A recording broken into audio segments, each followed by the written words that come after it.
कोई आके बोलेगा अरे कहाँ थे राम, कहाँ थी सीता, पता नहीं किसने बोल दिया एक कहानी और आप मानने लगे, तो हम सोचने लगेंगे हाँ सच में कहाँ थे, कौन देखा है। लेकिन अगर आप इसके ऊपर जिज्ञासा करने लगेंगे, प्रश्न करने लगेंगे, चिंतन करने लगेंगे, तो बहुत राज खुलते जाएंगे। हरे कृष्णा। हमारे साथ आप देख सकते हैं इस समय पुरी के भक्तजन हैं जो आज जा रहे हैं जनक धाम के लिए।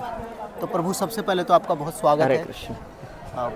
जनक धाम के लिए जा रहे हैं आप। कहाँ पे आप कहाँ से आ रहे हैं? हम एक्चुअली हैं नेपाल से, श्री नृसिंह धाम क्षेत्र से, और अभी माता पिता को तीर्थ यात्रा के लिए लेके गए थे। तो जाते वक्त अभी जानकी जी के वहाँ होते हुए जाएंगे, क्योंकि आज ऐसे भी विवाह पंचमी है, तो उत्सव का समय है, दर्शन करते हुए जाएंगे। माता पिता को आप तीर्थ यात्रा के लिए ले गए थे। हम इनके माता पिता को भी दिखाने की कोशिश दादाजी हैं, माता पिता ये हैं। माता पिता दादाजी सब है, इनको तीर्थ यात्रा के लिए ले गए थे। यानी कि देख सकते हैं कहीं ना कहीं हमारा सनातन धर्म आज भी जिंदा है।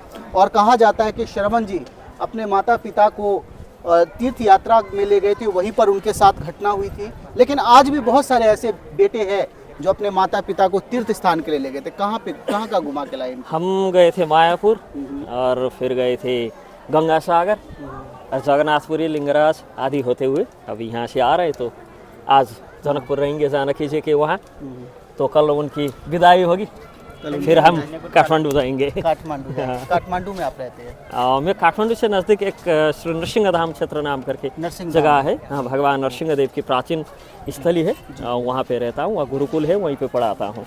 बहुत अच्छे, बहुत अच्छे, बहुत अच्छे। अच्छा, आज जानकी, आज विवाह पंचमी है। न केवल भारत से बल्कि देश देश से राम के भक्त आएंगे।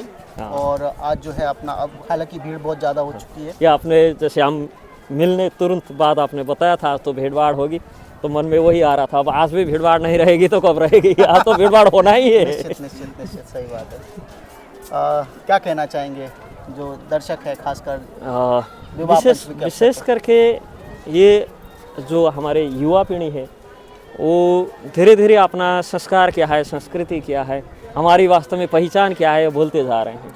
अभी जैसे धोती लगा के हम कहीं घूम फिर करना चालू करेंगे, लोग ऐसे पकड़ के हाथ देखते हैं और पूछने लगते हैं, मानो कि दूसरा कुछ काम है ही नहीं, बस हाथ देखना ही साधुओं का काम है। वास्तव में यह हम जो अपना संस्कृति, अपना संस्कार भूलते जा रहे हैं, इससे हम कितना पीछे हो रहे हैं यह हमें समझ में नहीं आ रहा है अभी।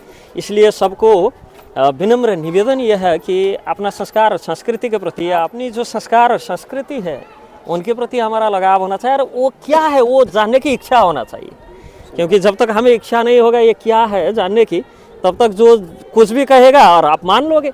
कोई आके बोलेगा अरे कहाँ थे राम, कहाँ थी सीता, पता नहीं कहानी, और आप मानने लगे, तो हम सोचने लगेंगे हाँ सच में कहाँ थे, कौन देखा है।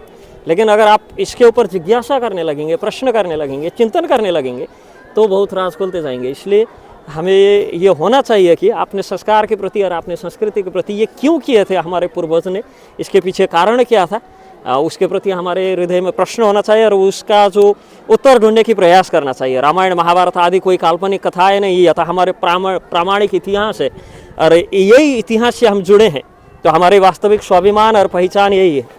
इसके तरफ हमारा ध्यान इसके तरफ होना चाहिए। ऐसा नहीं कि आप जो कर रहे हो वो करते रहो, लेकिन इसके लिए भी आप धर्म के लिए, हाँ, हमारा टाइम देना चाहिए। आप मानना है मानो, नहीं मानना है मत मानो, लेकिन बुझने की चेष्टा और समझने की चेष्टा तो करना चाहिए ना। जैसे भगवान भगवद गीता में पूरा भगवद गीता बताने के बाद अर्जुन को वही बोले, अब जो तुमको अच्छा लगे तुम करो, लेकिन पहले गीता क्या है समझना तो चाहिए ना। समझने के बाद क्या करना है वो खुद देख लेंगे। इसलिए ये प्रयास होना चाहिए कि हमारी संस्कार क्या है, संस्कृति क्या है, गीता महाभारत भागवत रामायण आदि क्या है, ये समझने की चेष्टा हमें करना चाहिए। हरे कृष्ण। तो देख सकते हैं इस समय हम के लिए जा रहे हैं, हमारे साथ नए नए व्यक्तित्व जुड़ रहे हैं और साथ ही हमारे साथ जुड़े थे जो कि नरसिंहम जो काठमांडू में जो स्थान है वहाँ पर जो है गुरुकुल में ये बच्चों को शिक्षा देते हैं, आध्यात्म की शिक्षा, स्पिरिचुअल जिसे आप कह सकते हैं स्पिरिचुअलिज्म, उसकी शिक्षा देते हैं। काफ़ी अच्छा इन्होंने बताया जिस तरह से हमारे संस्कारों का नाश हो रहा है। निश्चित रूप से कहीं ना कहीं हमें वापस आना पड़ेगा अपने उस संस्कारों की तरफ जिसके लिए भारत पूरी देश दुनिया में जाना जाता था। तो इस तरह की जानकारी हम लगातार आपको दिखाते रहेंगे क्योंकि हमारे जनकपुर धाम के लिए यात्रा है और हम वहाँ के दृश्य भी दिखाएंगे। कल उनकी विदाई है और विदाई के बाद ही हम आपको वापस आएंगे। धन्यवाद।